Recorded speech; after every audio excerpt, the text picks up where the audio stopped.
Hello दोस्तों, मैं जयकांत सैनी स्वागत करता हूं आपके अपने चैनल भारत आईक्यू में। हम डिस्कस कर रहे हैं दैनिक भास्कर एंड राजस्थान पत्रिका 21-22 फरवरी। तो बनी रहिए इस वीडियो के साथ अंत तक। There is lot to know and lot to discuss. तो आइए करते हैं आज का डिस्कशन। ये बात की जा रही है कोविड-19 को लेकर के। फिर से केंद्र ने एडवाइजरी जारी की है। यहाँ पे मध्य प्रदेश, छत्तीसगढ़ समेत 5 राज्यों को गाइडलाइंस जारी की है। यहाँ पे दोबारा से एक नई लहर देखने को मिल रही है कोविड-19 की। मुंबई के अंदर तो लॉकडाउन भी लगाया गया है, कई सारे एरियाज़ के अंदर। महाराष्ट्र के अंदर कई सारे एरियाज़ में लॉकडाउन भी लगाया गया है। तो अभी आप सतर्क रह के चलिए। थोड़ा सा मास्क, सैनिटाइज़र का यूज़ ज़रूर रखिए आप जहाँ भी भीड़ भाड़ वाले एरिया में जा रहे हैं। तो यही इससे एक बचाव का तरीका है, क्योंकि सरकार ने वैक्सीन इसके लिए स्टार्ट कर दी है, लेकिन अभी उसे बड़े स्तर पर जाने में समय लग जाएगा। तो इसके लिए एहतियात बरतना बहुत ज़रूरी है। तो आप देख सकते हैं न्यूज़ निकल करके आ रही है। तो आगे देखेंगे, ये आप देख सकते हो कुंभ मेला को लेकर भी नेगेटिव रिपोर्ट होना जरूरी बताया गया। यहाँ पे यदि आप शामिल होने जा रहे हैं कुंभ मेला के अंदर, तो यवतमाला में 10 दिन का लॉकडाउन कर दिया गया है। इस प्रकार की चीज़ें बताई जा रही हैं। और ये भी बताया गया है कि देश में हर्ड इम्यूनिटी एक मिथक बताया जा रहा है। ये एम्स के निदेशक हैं डॉक्टर रणदीप गुलेरिया साहब ने ऐसा बताया कि हर्ड इम्यूनिटी की जो बात चल रही थी कि डेवलप हो गई है मोस्ट ऑफ जो पॉपुलेशन है भारत की, तो उसको यहाँ पे उन्होंने मिथक करा दिया कि ऐसा कुछ भी नहीं है, कि वो इम्यूनिटी डेवलप हो गई है। यहाँ पे अभी भी बहुत बड़ी मात्रा में लोग इससे प्रभावित हो सकते हैं। तो एहतियात बरतने की बहुत ज़्यादा ज़रूरत है। तो आप सभी इसको ध्यान में रखिएगा। ये बात की जा रही है रशिया की बर्ड फ्लू की बात की जा रही है, इंसानों में फैल गया है। ये बात निकल करके आ रही है सामने कि बर्ड फ्लू H5N8, मैंने आपको बताया था कि इसका नया वर्जन है। ये केरला में देखा गया था। इसको से इंसानों के संक्रमित होने का विश्व में पहला मामला रशिया के अंदर आया है। मतलब ये जो था H5 और N1, ये था बर्ड फ्लू। ये केवल बर्ड्स में होता था पहले, लेकिन ये जो इसका नया वर्जन आया, इसके बाद मामले सामने आए कि ये इंसानों में भी फैलने लगा है। ये रशिया के अंदर ऐसा पहला मामला देखने को मिला है। तो ये आप ज़रूर ध्यान रखिएगा कि इस प्रकार की चीज़ें भी देखने को मिल रही हैं बर्ड फ्लू को लेकर के। और H5N8 केरला के अंदर देखा गया था इसका एक वर्जन। तो वहाँ पे इसके लिए एक राजकीय आपदा जैसी भी चीज़ें निकल कर सामने आई थी केरला राज्य के अंदर। तो ये सारे घटनाक्रम चल रहे हैं और आप देख सकते हैं ये इसके वर्जन है H5N1, H7N9, H9N2। ये कुछ इसके वर्जन है बर्ड फ्लू के। तो आप याद रखिएगा, इंपॉर्टेंट बन जाता है, क्योंकि ज़्यादा इशू चल रहा है अभी इसको लेकर के। तो देखते हैं आने वाले समय में और क्या क्या चीज़ें आकर निकल करके आती हैं। ये बात की जा रही है बेंगलोर की। देश का पहला सेंट्रलाइज्ड एसी रेलवे टर्मिनल बनाया गया है। यानी कि जैसा कि आपने एयरपोर्ट पे देखा होगा, इस प्रकार का ये टर्मिनल बनाया गया है। आपने देखा होगा एयरपोर्ट बहुत ही भव्य, बड़े बड़े इस प्रकार के बने होते हैं, जहाँ पर कि बहुत अच्छा सीटिंग अरेंजमेंट होता है। तो ये देश का पहला सेंट्रलाइज्ड एसी रेलवे टर्मिनल बनाया गया है। इसका नाम भारत रत्न विश्वेश्वरैया के नाम पर रखा गया है। मुझे एक क्वेश्चन का जवाब दीजिए, विश्वेश्वरैया का संबंध किस फील्ड से है और भारत रत्न को किस वर्ष दिया गया था? इंपॉर्टेंट प्रश्न बन जाता है, क्योंकि इनके नाम से इसको बनाया गया है बेंगलोर के अंदर। तो ये आपको पता होना चाहिए। ये है ओसाका, जापान की प्लेयर हैं, फीमेल हैं। बड़ी बात क्या है, ऑस्ट्रेलिया ओपन सिंगल, यानी कि जो सिंगल प्रतिस्पर्धा होती है, ऑस्ट्रेलिया ओपन जो हो रहा है टेनिस का, ये इन्होंने जीत लिया है सिंगल कैटेगरी में। तो नाम याद रखिएगा, बेहद ही इंपॉर्टेंट हो जाता है, क्योंकि बड़ा ग्रैंड स्लैम है, पहला ग्रैंड स्लैम है साल का, जो कि ऑस्ट्रेलिया ओपन जिसे बोलते हैं। तो उसको जीत लिया है ओसाका ने। नाओमी ओसाका इनका पूरा नाम है, 23 वर्षीय हैं ये। जापान से इनका संबंध है। तो ये नाम याद रखिएगा, ऑस्ट्रेलियन ओपन इन्होंने भी जीत लिया है। तो ये इंपॉर्टेंट न्यूज़ है। ये बात की जा रही है मचकुंड सरोवर में रेड क्रिस्टेड पोचार्ड। यहाँ पे ये बर्ड देखी गई है, माइग्रेटरी बर्ड है, जो कि प्रवास के लिए आती है प्रतिवर्ष।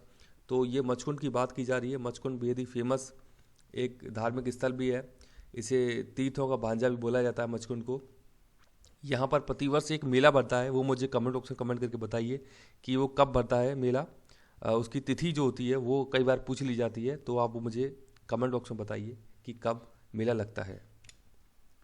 ये बात की जा रही है नागालैंड विधानसभा की, पहली बार राष्ट्रगान गाया गया है। बड़ी बात है। नागालैंड विधानसभा, हिंदुस्तान का ही एक राज्य है नागालैंड, वहाँ पर पहली बार राष्ट्रगान गाया गया है। तो ये एक बड़ी इम्पॉर्टेंट बात हो जाती है। मुझे ये बताइए, इंडियन नेशनल कांग्रेस की जो बैठकें होती थी वहाँ पर सबसे पहले राष्ट्रगान कब गाया गया था, कौन से अधिवेशन में गाया गया था, ये मुझे कमेंट बॉक्स में बताइए। तो ये बता रहे हैं नागालैंड राज्य बनने के बाद 57 साल बाद पहली बार विधानसभा में राष्ट्रगान बजाया गया है। तो ये बेहद ही खास इंपॉर्टेंट बात बन जाती है। 1963 में नागालैंड राज्य बना था। तो इस प्रकार की कुछ चीज़ें हैं जिनके बारे में आपको पता होना चाहिए। ये बात की जा रही है 22 फरवरी यानी आज ही की न्यूज़ है, पेज नंबर 1 पे है। तो ये बात की जा रही है जो सूचनाएं हैं, जो कम्युनिकेशन है, उसमें लीकेजेस को रोकने के लिए रमन रिसर्च संस्थान पता होना चाहिए सबसे पहले, बेंगलुरु, ये उस पर काम कर रहा है। तो ये संस्थान स्थित है बेंगलुरु के अंदर। यहाँ बात की जा रही है क्वांटम संचार प्रणाली की। ये एक सिस्टम है क्वांटम संचार प्रणाली, ताकि ये लीकेजेस जो है कम्युनिकेशन को लेकर के, जहाँ पर कि इसमें मतलब आप सूचनाएं चुरा लेते हैं, उसको रोकने के लिए ये इस प्रकार की तकनीक का प्रयोग किया जा रहा है, क्वांटम संचार प्रणाली। ये जो प्रणाली है इसे उपग्रहों से नियंत्रित किया जाएगा, यानी कि इसको कंट्रोल किया जाएगा सैटेलाइट्स के द्वारा। तो ये बात की जा रही है क्वांटम संचार प्रणाली की। तो नई प्रणाली से देश की कोई भी सूचना नहीं हो पाएगी लीक। ये बताया जा रहा है कि आपकी जो इन्फॉर्मेशन है वो इसके द्वारा लीक नहीं हो पाएगी इस प्रणाली के द्वारा। तो ये आपको आइडिया होना चाहिए। ये बात की जा रही है जयपुर दिल्ली के बीच हाइड्रोजन बस सेवा शुरू करने वाली है एनटीपीसी। एनटीपीसी एक पीएसयू है, national thermal power corporation limited है इसका पूरा नाम। तो दिल्ली जयपुर के बीच में प्रीमियम हाइड्रोजन ईंधन का इस्तेमाल किया जाएगा, इस प्रकार की बस सेवा शुरू की जाएगी। तो ये इंपॉर्टेंट बात बन जाती है कि ये हाइड्रोजन से स्टार्ट की जा रही है, इस प्रकार की बस सेवा स्टार्ट की जा रही है। और किसके द्वारा की जा रही है? ये की जा रही है एनटीपीसी के द्वारा, दिल्ली जयपुर के बीच में। ये एक मूवमेंट की बात की जा रही है एक्सटेंशन रिबेलियन करके। तो एक्सटेंशन रिबेलियन को शॉर्ट में एक्सआर यहाँ पे बोला गया है। ये आप देख सकते हैं एक्सआर यहाँ पे लिखा है। तो ये क्लाइमेट चेंज को लेकर के काफ़ी ज़्यादा चिंतित हैं, काफ़ी ज़्यादा कैंपेनिंग कर रहे हैं यहाँ पे लोग। तो ये एक्सटेंशन रिबेलियन उसी से संबंधित एक वर्ड है, तो इसके बारे में आइडिया होना चाहिए। इसके तहत आवाज़ उठाई जा रही है कि 2025 तक ग्रीन हाउस गैसेज जो हैं उनका उत्सर्जन शून्य होना चाहिए। ये बात यहाँ पे उठाई जा रही है कि जो ग्रीन हाउस गैसेज हैं उनका जो एमिशन है, उनका उत्सर्जन है, वो हमको 2025 तक शून्य करना चाहिए। ये आवाज़ उठाई जा रही है क्योंकि ये पूरी दुनिया के लिए खतरा है, एक बहुत बड़ा खतरा है।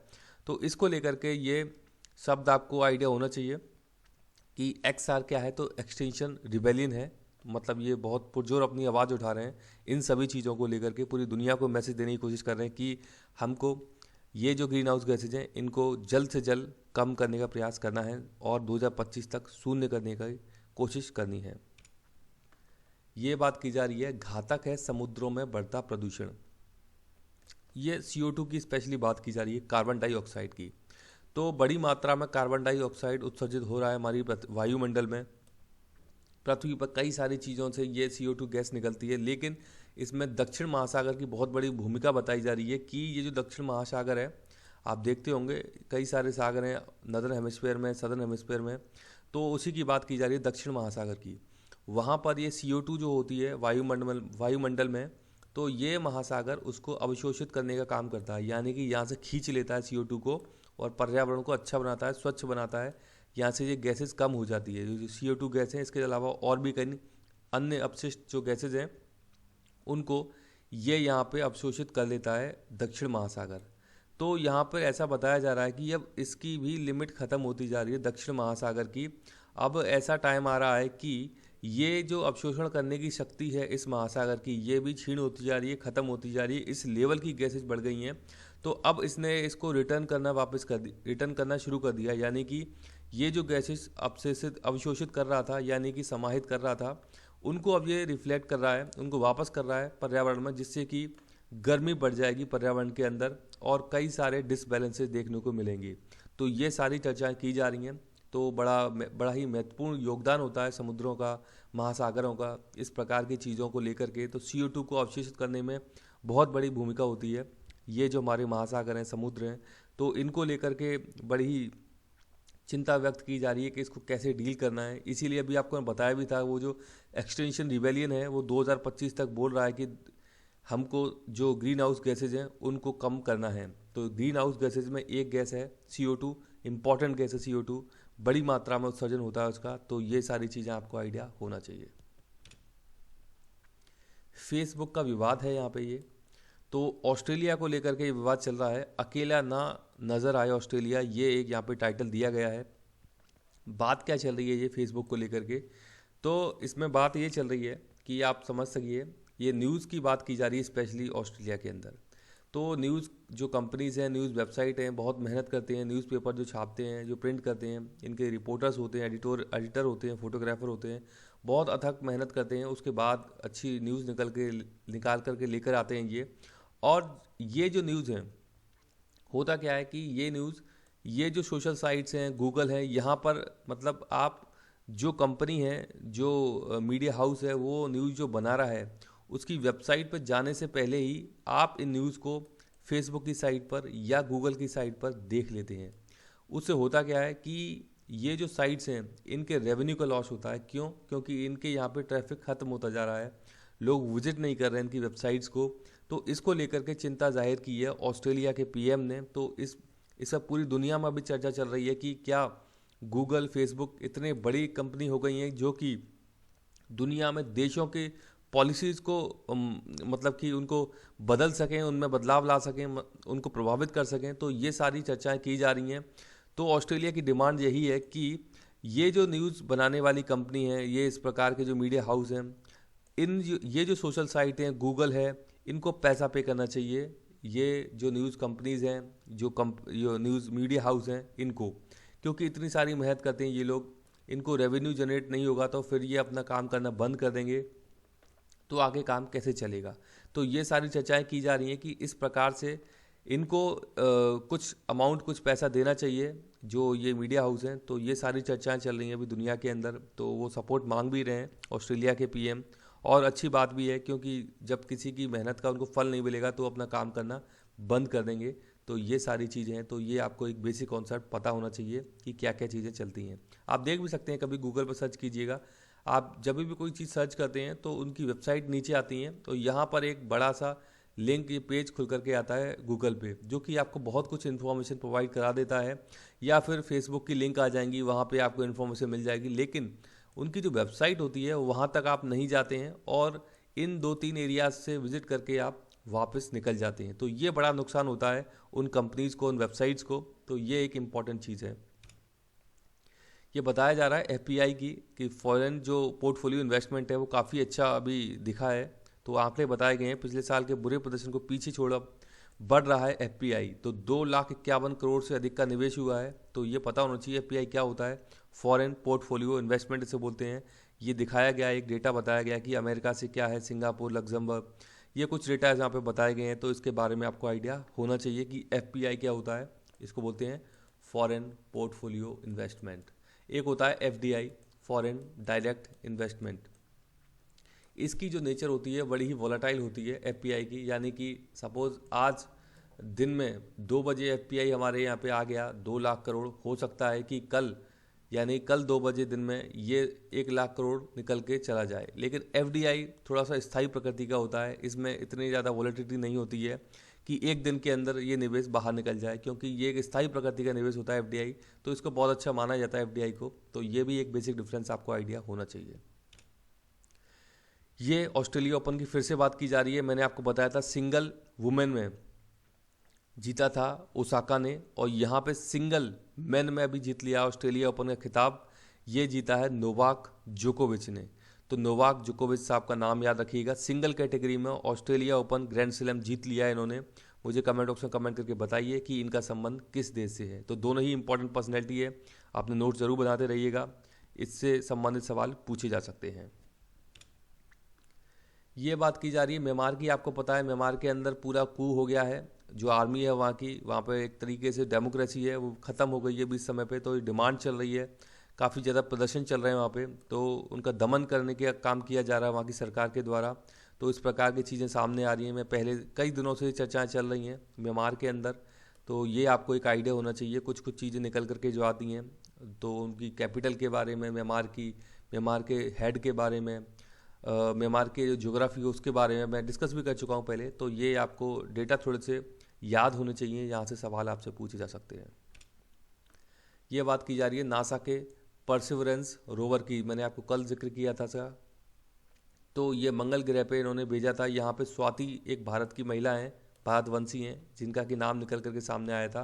तो मंगल पर पहुँचने के बाद पहली कलर फ़ोटो भेजी गई है। तो ये सक्सेसफुल मिशन है, एक बहुत ही अच्छा मिशन है। यहाँ देख सकते हैं ये फ़ोटो भेजी गई है।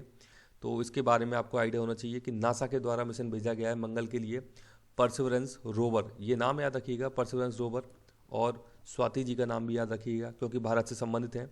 तो ये कुछ थी आज की इंपॉर्टेंट खबरें। मुझे आशा है कि वीडियो आपको अच्छा लगा होगा।